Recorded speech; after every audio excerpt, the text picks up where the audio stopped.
Halo teman-teman, saat ini Iran merasakan ketakutan yang meningkat. Presiden Amerika Serikat, Donald Trump, dilaporkan telah menempatkan pesawat pengebom siluman B-2 Spirit di sebuah pulau terpencil di Samudra Hindia. Langkah ini dianggap sebagai persiapan untuk serangan yang mungkin dilakukan oleh Amerika Serikat. Iran kini menargetkan pangkalan militer utama Amerika dalam apa yang mereka sebut sebagai serangan pendahuluan, dengan harapan dapat menghapus keberadaan pangkalan tersebut dari peta. Meski Iran mengklaim sedang melakukan langkah ini, ada keraguan mengenai kemampuan mereka untuk mencapai pulau yang jauh tersebut, apalagi melancarkan serangan.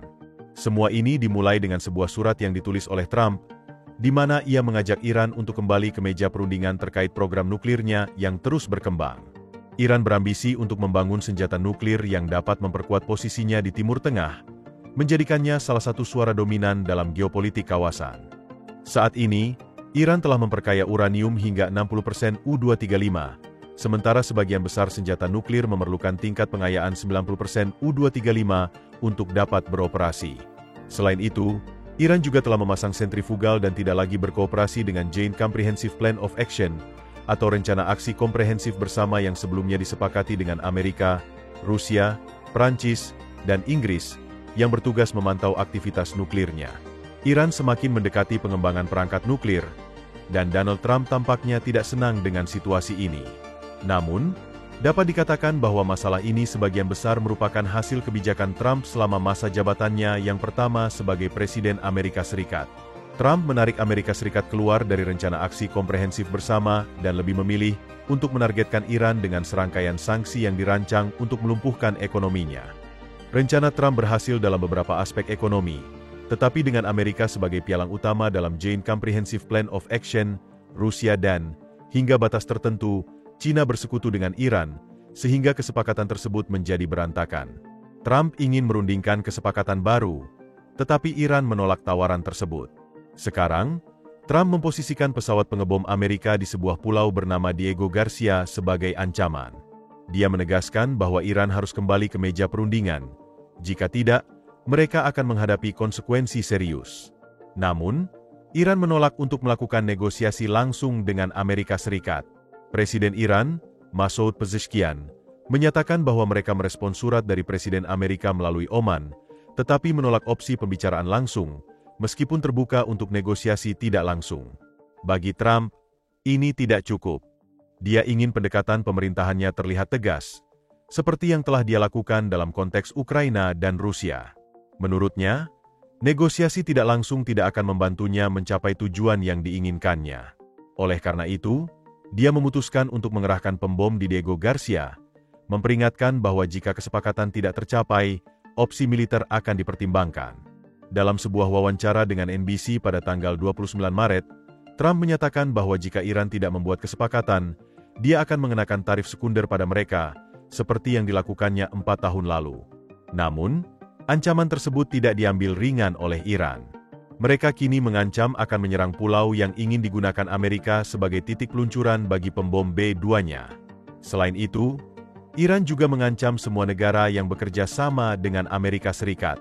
Pada tanggal 29 Maret, seorang pejabat militer senior Iran memberikan pernyataan kepada media Inggris, Telegraph. Dalam pernyataannya, ia menegaskan bahwa Iran sedang mempersiapkan serangan. Ia menyatakan bahwa tidak akan ada perbedaan dalam menargetkan pasukan Inggris atau Amerika jika Iran diserang dari pangkalan manapun di wilayah tersebut yang berada dalam jangkauan rudal Iran. Ketika saatnya tiba, tidak akan ada perbedaan antara menargetkan pasukan Inggris atau Amerika. Jika pangkalan Anda digunakan oleh Amerika, Anda akan menjadi sasaran. Tidak peduli apakah Anda seorang prajurit Amerika, Inggris, atau Turki, ujarnya, memberikan peringatan tegas melalui media negara. Ia juga menambahkan bahwa Iran memiliki senjata yang cukup untuk melakukan serangan semacam itu dari wilayahnya, termasuk versi terbaru dari rudal Horamsha 4 dan pesawat nirawak Shahed 136B Kamikaze, yang memiliki jangkauan hingga 4.000 km. Ancaman ini menjadi semakin serius, terutama dalam konteks ketegangan yang meningkat di kawasan tersebut. Awalnya, Iran mengancam akan melakukan serangan balasan terhadap Diego Garcia. Namun, pada tanggal 31 Maret, retorika ini berubah. Telegraph melaporkan bahwa seorang pejabat militer Iran memperingatkan bahwa Iran mungkin tidak memiliki pilihan selain menyerang pulau tersebut terlebih dahulu. Komandan tinggi Iran didesak untuk melancarkan serangan pendahuluan terhadap pulau dan pangkalannya jika ancaman dari Trump semakin serius. Pejabat tersebut mengklaim bahwa diskusi mengenai Diego Garcia telah meningkat sejak Amerika Serikat mengerahkan pembom di sana. Situasi ini semakin memanas di Timur Tengah, dan mulai terasa seolah-olah Amerika dan sekutunya sedang menciptakan tong mesiu yang dapat meledak di wajah mereka sendiri. Mari kita mundur sejenak dan mempertimbangkan beberapa pertanyaan yang muncul. Apa sebenarnya Diego Garcia, dan mengapa Iran merasa terancam oleh pulau ini? Diego Garcia adalah pulau terbesar dari Kepulauan Chagos, yang saat ini berada di bawah kendali Amerika Serikat. Sejak tahun 1970-an, Amerika telah membangun pangkalan militer di pulau ini, yang dioperasikan bersama oleh Inggris dan Amerika. Inggris memiliki tanah di pulau tersebut, sementara Amerika menggunakan pangkalan ini untuk memproyeksikan kekuatan dan melancarkan serangan di Timur Tengah. Pangkalan Diego Garcia telah terbukti menjadi aset penting bagi militer Amerika, terutama selama perang melawan teror yang dimulai setelah serangan teroris 11 September 2001. Amerika memanfaatkan pulau ini sebagai basis untuk mengirim pesawat pembom ke Irak dan Afghanistan, yang tentunya menimbulkan kekhawatiran bagi Iran. Irak adalah tetangga langsung Iran, sehingga negara tersebut menyadari bahwa Amerika dapat mencapai Iran dengan pembom dari Diego Garcia. Saat ini, diperkirakan ada sekitar 4.000 personel militer aktif dan kontraktor sipil di pulau itu, dengan kontribusi dari Amerika dan Inggris. Meskipun kehadiran tentara tersebut tidak cukup untuk membuat Iran merasa terancam, keberadaan pasukan musuh di pangkalan yang relatif dekat tentu tidak menyenangkan. Namun, sebagian besar tentara itu tidak bersiap untuk menyerang. Mereka lebih fokus untuk menjaga pangkalan dan menyelesaikan tugas sebelum kembali. Masalahnya adalah bahwa Amerika telah mengubah cara menggunakan Diego Garcia, dan Iran mulai merasakan ancaman. Pembom B-2 Spirit, yang telah disebutkan sebelumnya, mulai tiba di pulau itu. Laporan pertama mengenai kedatangan pembom tersebut datang dari zona perang pada tanggal 25 Maret, ketika lalu lintas radio dari berbagai lokasi dilacak untuk mengonfirmasi bahwa setidaknya 3 pembom B-2 sedang dalam perjalanan ke Diego Garcia. Ini terjadi setelah ancaman awal dari Trump untuk menghancurkan Iran jika tidak memasuki negosiasi nuklir dengan Amerika. Selain pembom tersebut, Amerika juga dilaporkan mengerahkan setidaknya 3 pesawat kargo C-17 dan hingga 10 tanker udara ke pulau itu. Keberadaan tanker udara sangat penting, karena mereka memungkinkan pesawat Amerika untuk mengisi bahan bakar di udara, memastikan bahwa pesawat tersebut memiliki jangkauan untuk mencapai target apapun di Iran dan kembali ke pangkalan dengan aman. Dengan semua perkembangan ini, Iran semakin merasa terancam oleh aktivitas militer di Diego Garcia. Pada tanggal 26 Maret, UK Defense Journal memberikan pembaruan mengenai situasi di Diego Garcia. Selain menempatkan 3 B-2 Spirit di pulau itu, Amerika kini telah memindahkan setidaknya 7 pembom tambahan ke Diego Garcia, secara signifikan memperluas kehadiran militernya di pangkalan yang dikelola Inggris. Ini menandai peningkatan lebih lanjut dalam persiapan untuk kemungkinan aksi militer skala besar yang dapat menargetkan pasukan Houthi di Yaman, serta infrastruktur militer Iran, seperti yang disarankan oleh beberapa analis. Jurnal tersebut juga melaporkan mengenai kedatangan pesawat pendukung di Diego Garcia, termasuk tanker KC-135 yang sebelumnya ditempatkan di lokasi-lokasi strategis di Pasifik, seperti Hawaii, Guam, dan California. Dengan adanya tanker ini, tidak mengherankan jika Iran merasa terancam hingga mempertimbangkan serangan pendahuluan. B-2 Spirit adalah salah satu aset udara terkuat dalam arsenal Angkatan Udara Amerika. Pembom siluman ini mampu menjatuhkan bom konvensional maupun nuklir. Sejak mulai beroperasi pada tahun 1999, B-2 telah digunakan dalam berbagai misi, termasuk serangan terhadap target-target Serbia selama kampanye NATO melawan Republik Federal Yugoslavia. Meskipun Amerika awalnya memproduksi 21 unit pembom ini, hanya 19 yang diakini masih beroperasi, menjadikan pemindahan 7 B-2 ke Diego Garcia salah satu pembangunan militer Amerika yang paling signifikan dalam ingatan baru-baru ini. Dengan lebih dari seperempat pasukan B-2 yang dikerahkan untuk mengancam Iran, pesawat ini memiliki lebar sayap 52 meter, tinggi 5,2 meter, dan panjang 21 meter.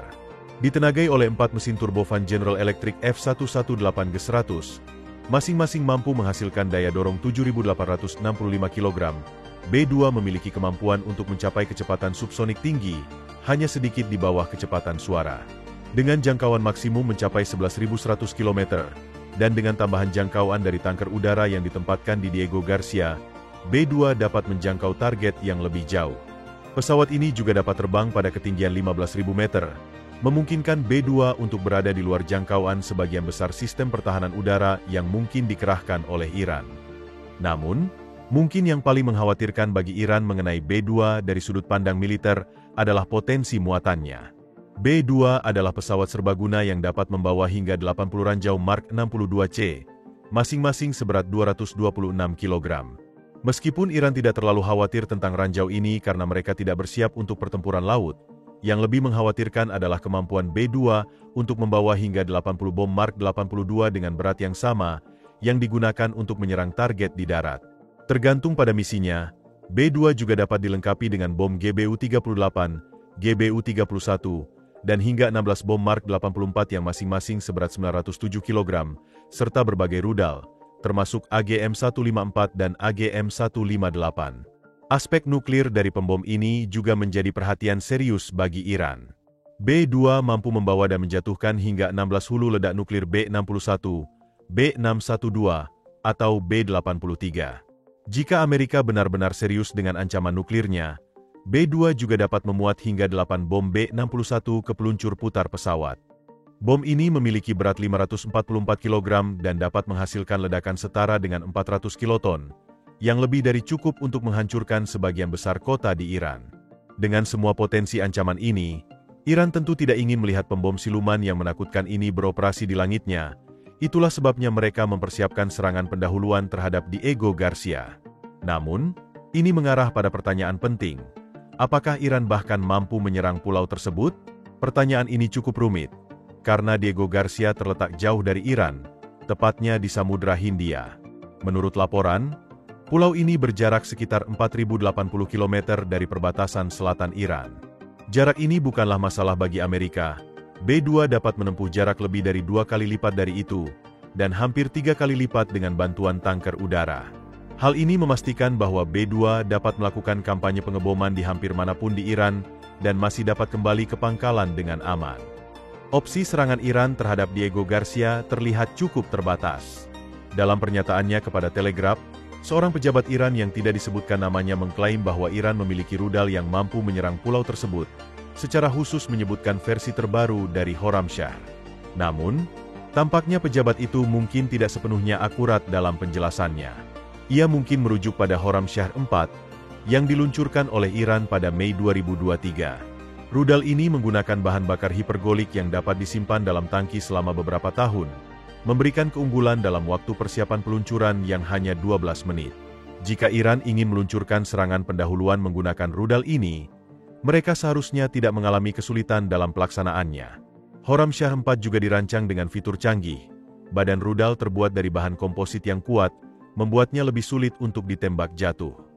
Selain itu, ia menggunakan sistem navigasi fase tengah untuk koreksi arah, bukan panduan terminal, sehingga lebih sulit untuk mengganggu lintasan rudal tersebut dengan sistem peperangan elektronik. Namun, ada satu masalah signifikan. Khorramshahr 4 hanya memiliki jangkauan maksimum 2.000 km untuk dapat menyerang Diego Garcia. Iran perlu meningkatkan jangkauan rudal ini setidaknya 2.000 km yang berarti mereka harus meluncurkan rudal tersebut dari perbatasan selatan Iran. Keterbatasan ini menjadikan Khorramshahr 4 sebagai sasaran yang rentan jika Amerika mengirimkan pembomnya ke Iran. Sebagai catatan, Khorramshahr 4 memiliki jangkauan terpanjang dari semua rudal dalam arsenal Iran. Jika Iran ingin memiliki peluang untuk mengenai Diego Garcia dengan serangan rudal, mereka harus memperluas penyebaran rudal ini melalui angkatan lautnya, yang saat ini berada di luar kemampuan Iran, atau meluncurkannya dari negara lain. Negara manapun yang cukup dekat dengan Diego Garcia untuk melakukan serangan terhadapnya akan mengambil risiko terjadinya perang besar-besaran dengan Amerika Serikat, yang tampaknya sangat tidak mungkin.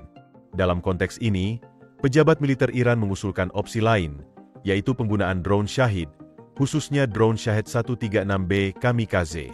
Pejabat tersebut mengklaim bahwa drone ini memiliki jangkauan 4.000 km, yang cukup untuk mencapai Diego Garcia jika diluncurkan dari perbatasan selatan Iran.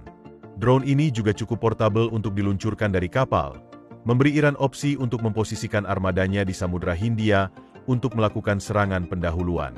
Namun, Masalah yang dihadapi Iran adalah bahwa drone tersebut mungkin tidak memiliki kekuatan penyerang yang dibutuhkan untuk menyebabkan kerusakan serius pada B-2 yang ditempatkan di Diego Garcia.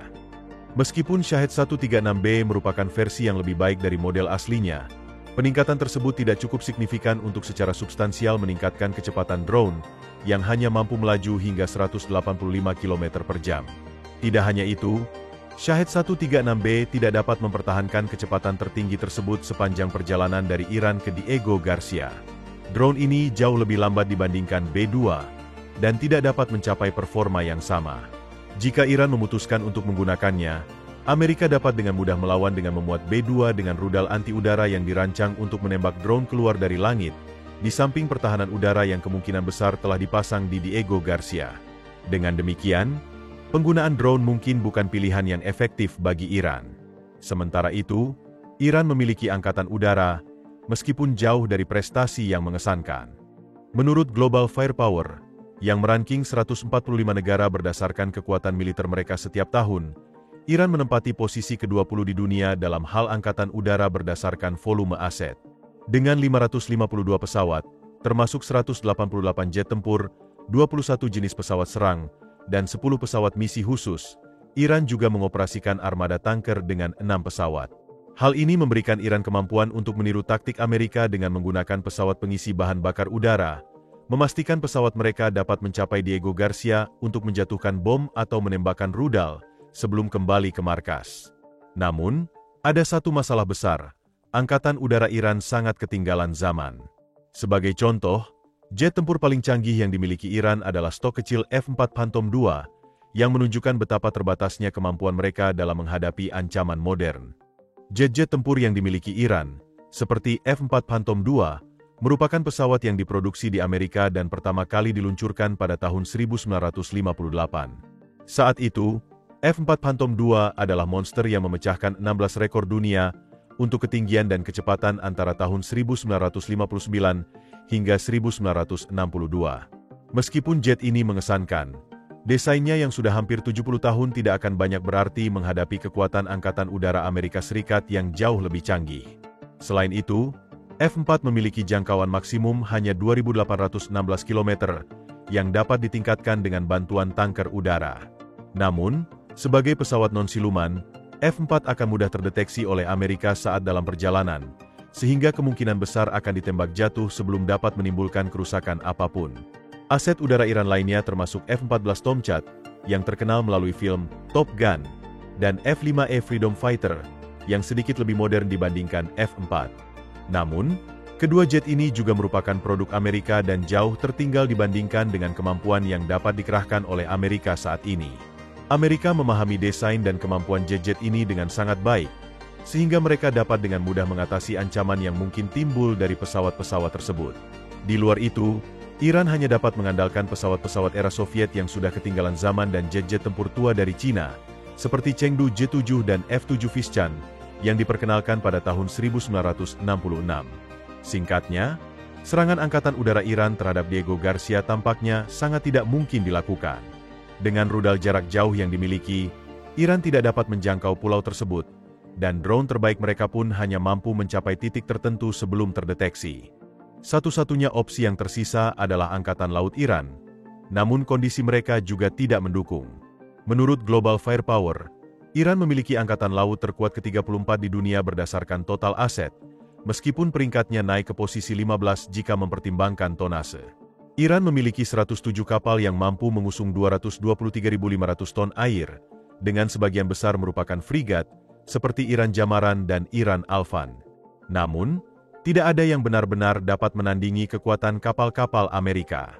Lebih lanjut, Iran tidak memiliki kapal induk, yang berarti negara tersebut tidak dapat membawa jet tempur dan pembom yang sudah ketinggalan zaman cukup dekat ke Diego Garcia untuk melakukan serangan yang efektif. Meskipun Iran memiliki 25 kapal selam, sebagian besar dari mereka adalah kelas kilo yang dibangun oleh Uni Soviet pada tahun 1982. Kapal selam ini, yang bertenaga diesel, lebih mudah dideteksi di bawah air dan tidak dilengkapi dengan sistem rudal untuk menyerang target darat. Kapal selam tersebut dapat menghadapi ancaman di udara dengan sistem rudal permukaan ke udara S-8 atau S-10.